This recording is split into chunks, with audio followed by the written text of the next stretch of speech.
তো hello guys, আজকে তো সেই বিশেষ দিন 17ই আগস্ট। আর আজকে আমরা প্রত্যেকেই জানি যে আমাদের অন্নপূর্ণা ভান্ডারের টাকা সবার অ্যাকাউন্টে ক্রেডিট হওয়ার কথা। তো আজ দুপুর 2টো থেকে অন্নপূর্ণা ভান্ডারের টাকা ক্রেডিট হওয়া শুরু হয়েছে। বাট আমার পরিচিত একজনের মুখ থেকে আমি এখনো শুনেছি যার ক্রেডিট হয়েছে একটু আগে, বাট আমি তো এখনো মানে পাইনি।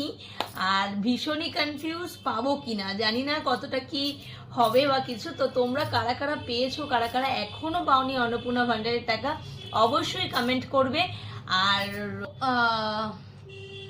আর নতুন নতুন রুলসও আবার পরে অ্যাড হয়েছে, যেমনি কোনো মহিলা যদি 10,000 ইনকাম করে মান্থলি, তাকে নাকি অন্নপূর্ণা ভান্ডারের টাকা দেওয়া যাবে না। তো এগুলো যখন সাধারণ মানুষ ফর্ম ফিল আপ করেছিল, এই রুলসগুলো তো ছিল না। যখনই টাকা দেওয়ার সময় আসছে তখনই আমরা নিত্য নতুন রুলসগুলো শুনতে পাচ্ছি, তাই ভীষণই কনফিউজ আদৌ টাকা পাবো কিনা। পেলে ভালো, খুবই ভালো, আর না পেলে আর কি করা যাবে, চলো ব্যাড লাক। আর যদি তোমাদের ভিডিওগুলো ভালো লেগে থাকে, আমার ভিডিওগুলো, তো অবশ্যই যদি তোমাদের ভালো লাগে অবশ্যই আমাকে ফলো করবে, সাবস্ক্রাইব করবে, ভিডিওগুলো একটু শেয়ার করে দেবে, ভালো লাগবে। টাটা।